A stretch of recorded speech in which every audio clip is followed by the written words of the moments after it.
வணக்கம். டியூப் தமிழின் பிரதான செய்திகள். முதலில் தலைப்புச் செய்திகள். நாட்டில் 90,000க்கும் அதிகமானோருக்கு 3வது தடுப்பூசி செலுத்தப்பட்டுள்ளது. யாழில் சீரற்ற காலநிலையால் 10,300 குடும்பங்கள் பாதிப்பு. கோவிட் தொற்றால் நலிவடைந்துள்ள மக்களின் வாழ்க்கையை மீட்டெடுக்கும் நடவடிக்கை எடுக்கப்படும் என நிதியமைச்சர் தெரிவிப்பு. சர்வதேச அழுத்தங்களை பிரயோகித்து மாற்ற வேலை திட்டங்களை முன்னெடுக்க வேண்டும் என சம்பந்தன் தெரிவிப்பு. பொதுமக்களின் கருத்துக்களை கூறும் ஒரே நாடு ஒரே சட்டம் ஜனாதிபதி செயலணி. சீனாவிற்கு கடும் எச்சரிக்கை விடுக்கும் இந்தியா. கனமழையால் உயிரிழந்தவர்களின் குடும்பத்தினருக்கு நிவாரணம் வழங்க தமிழகத்தில் நடவடிக்கை. இனி விரிவான செய்திகள். நாட்டில் 3ஆம் தடுப்பூசி செலுத்தப்பட்டவர்களின் மொத்த எண்ணிக்கை 97,806 அதிகரித்துள்ளது. தொற்றுநோய் விஞ்ஞான பிரிவு விடுத்துள்ள அறிக்கையில் இந்த விடயம் தெரிவிக்கப்பட்டுள்ளது. அதே நேரம் நாட்டில் நேற்றைய நாளில் 24,383 பேருக்கு கோவிட்-19 தடுப்பூசிகள் செலுத்தப்பட்டுள்ளன. இதற்கமைய 1,359 பேருக்கு சைனோஃபார்ம் முதலாம் தடுப்பூசியும் 5,138 பேருக்கு 2ஆம் தடுப்பூசியும் செலுத்தப்பட்டுள்ளன.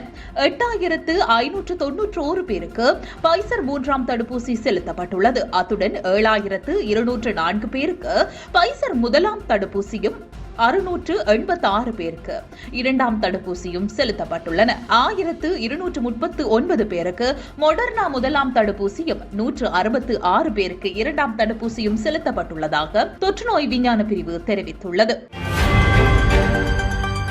சீரற்ற காலநிலை காரணமாக யாழ்ப்பாணம் மாவட்டத்தில் தற்போது வரை 10,300 குடும்பங்களைச் சேர்ந்த 34,194 பேர் பாதிக்கப்பட்டுள்ளதாக யாழ் மாவட்ட அனர்த்த முகாமைத்துவ பிரிவின் உதவி பணிப்பாளர் TN சூரியராஜா தெரிவித்தார். இது தொடர்பில் அவர் மேலும் தெரிவிக்கையில், சீரற்ற காலநிலையால் ஒரு வீடு முழுமையாகவும் 111 வீடுகள் பகுதியளவிலும் சேதமடைந்துள்ளதாகவும், அத்தோடு தற்போது 4 இடைத்தாங்கல் முகாம்கள் அமைக்கப்பட்டு 44 குடும்பங்களைச் சேர்ந்த 153 நபர்கள் தங்க வைக்கப்பட்டிருப்பதாகவும் அவர் தெரிவித்துள்ளார். இலங்கையின் தேசிய பாதுகாப்பை உறுதிப்படுத்த தேவையான நடவடிக்கைகள் எடுக்கப்பட உள்ளதாக நிதியமைச்சர் பெசில் ராஜபக்ஷ தெரிவித்துள்ளார். 2022ஆம் ஆண்டிற்கான வரவு செலவு திட்டத்தை நாடாளுமன்றத்தில் சமர்ப்பித்து உரையாற்றும் போதே அவர் மேற்கண்டவாறு தெரிவித்துள்ளார். கோவிட் காரணமாக அனைத்து வருமான வழிமுறைகளிலும் தடைப்பட்டிருந்தாலும் மக்களின் வாழ்க்கையை மீட்டெடுக்கும் சுற்றுலாத்துறையை மேம்படுத்தவும் எங்களிடம் வாய்ப்பு உள்ளது என்று நிதியமைச்சர் கூறினார். இலங்கையில் கோவிட் பரவலை கட்டுப்படுத்த பல நடவடிக்கைகள் எடுக்கப்பட்டுள்ளதாகவும், கோவிட் பரவலுக்கு முகம் கொடுத்து உள்ளூர் தொழில் முயற்சியாளர்களை பாதுகாக்க அரசாங்கம் நடவடிக்கை எடுத்துள்ளதாகவும் நிதியமைச்சர் சுட்டிக்காட்டினார். சர்வதேச போதைப் பொருள் கடத்தலுக்கான தளமாக இலங்கை மாற்றுவதற்கு முன்னெடுக்கப்பட்ட அனைத்து முயற்சிகளும் தடுக்கப்பட்டுள்ளதாக அவர் தெரிவித்துள்ளார். சந்தையில் சேவை மற்றும் பொருட்களின் விலைகளில் தொடர்ந்து ஏற்பட்டுள்ள ஏற்ற இறக்கங்கள் மீள் பரிசீலனை செய்யப்பட வேண்டும் என்றும், பொருட்கள் மற்றும் சேவைகளின் விலகல்களை கட்டுப்படுத்த பாரம்பரிய வழிமுறைகள் போதுமானதாக இல்லை என்றும் அவர் தெரிவித்துள்ளார். இலங்கை பொருளாதாரத்தை உற்பத்தி பொருளாதாரமாக மாற்றுவதற்கு தேவையான நடவடிக்கைகள் எடுக்கப்பட வேண்டும் என்றும், சர்வதேச நாணய நிதியத்துடன் நீண்டகால வேலை திட்டத்தில் ஈடுபடும் எண்ணம் அரசாங்கத்திற்கு இல்லை எனவும் நிதியமைச்சர் வலியுறுத்தினார். வர்த்தக நிலுவை பற்றாக்குறையை ஈடு செய்வதற்கு சேவைத்துறையில் இருந்து அதிக பங்களிப்பை பெறுவதற்கும் எதிர்பார்த்திருப்பதாகவும் அமைச்சர் பெசில் ராஜபக்ஷ இதன்போது குறிப்பிட்டுள்ளார்.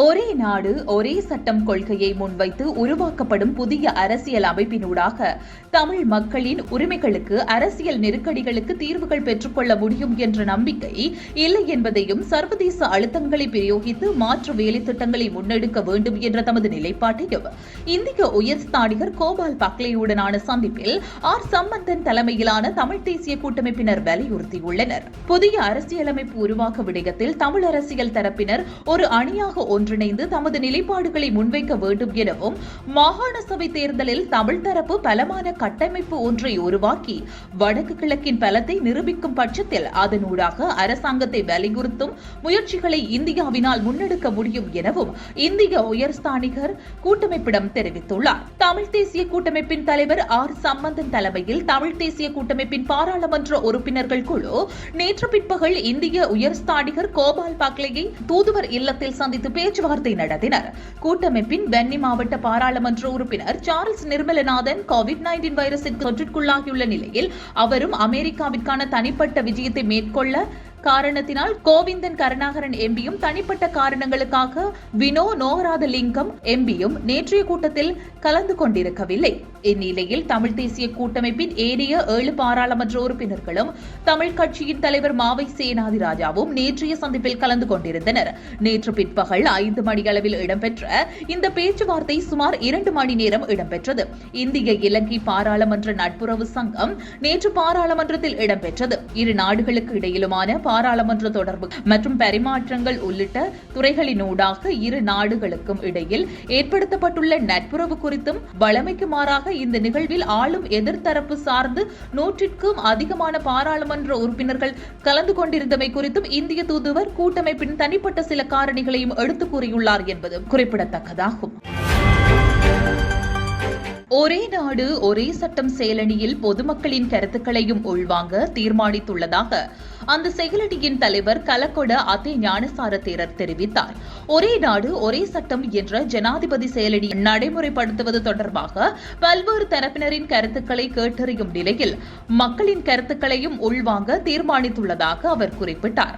அதன்படி நிறுவனங்கள், குழுக்கள் மேலும் தனிநபர்களிடமிருந்து யோசனைகளையும் ஆலோசனைகளையும் கோருவதாக அவர் குறிப்பிட்டுள்ளார். இந்நிலையில் பொதுமக்கள் தமது கருத்துக்களை மின்னஞ்சல் முகவரிக்கோ அல்லது ஒரே நாடு ஒரே சட்டம் ஜனாதிபதி செயலணி செயலாளர் அஞ்சல் பெட்டி 504 கொழும்பு என்ற முகவரிக்கோ எதிர்வரும் 30ஆம் தேதிக்குள் அனுப்பலாம் எனவும் அவர் ஊடக சந்திப்பில் கூறியுள்ளார். தொடர்பது வெளிநாட்டு செய்தி. இந்தியாவின் உள் விவகாரங்களில் தலையிட வேண்டாம் என சீனாவிற்கு இந்தியா கடும் எச்சரிக்கை விடுத்துள்ளது. அருணாச்சல பிரதேசத்தில் சாலைகள், பாலங்கள் மற்றும் உள்கட்டமைப்பு பணிகள் முடக்கிவிடப்பட்டுள்ள நிலையில் இதற்கு சீனா எதிர்ப்பு தெரிவித்து வருகின்றது. இந்நிலையில் மேற்படி எச்சரிக்கை விடுக்கப்பட்டுள்ள அதே நேரம் இது இந்தியாவின் இறையாண்மையை காப்பதற்கான ஒற்றுமையை காப்பாற்றுவதற்குமான நடவடிக்கை என இந்திய மத்திய அரசு விளக்கம் அளித்துள்ளது. இதனிடையே அருணாச்சல பிரதேசத்தில் சீனா ஆக்கிரமித்த பகுதியில் 100 பேர் கொண்ட கிராமத்தை அமைத்திருப்பதை ஒருபோதும் ஏற்க முடியாது எனவும் இந்தியா திட்டவட்டமாக தெரிவித்துள்ளது. பலத்த மழை காரணமாக உயிரிழந்தவர்களின் குடும்பத்தினருக்கு தலா 4 லட்சம் ரூபாய் நிவாரணம் வழங்க வேண்டும் என வருவாய் மற்றும் பேரிடர் மேலாண்மை துறை அமைச்சர் KKSSR ராமச்சந்திரன் தெரிவித்துள்ளார். தொடர்ச்சியாக பெய்து வரும் கனமழை காரணமாக 14 பேர் உயிரிழந்துள்ளனர். இவர்களின் குடும்பத்தினருக்கு நிவாரணம் வழங்குவதற்கு நடவடிக்கை எடுக்கப்பட்டுள்ளது. இதுகுறித்து செய்தியாளர்களிடம் கருத்து தெரிவித்த ராமச்சந்திரன், மழையால் பாதிக்கப்பட்ட பல்வேறு மாவட்டங்களில் நிவாரண முகாம்கள் அமைக்கப்பட்டுள்ளதாகவும் 185 நிவாரண முகாம்களில் 10,073 பேர் தங்க வைக்கப்பட்டுள்ளதாகவும் அவர் தெரிவித்துள்ளார். இத்துடன் டியூப் தமிழின் பிரதான செய்திகள் நிறைவடைகின்றன.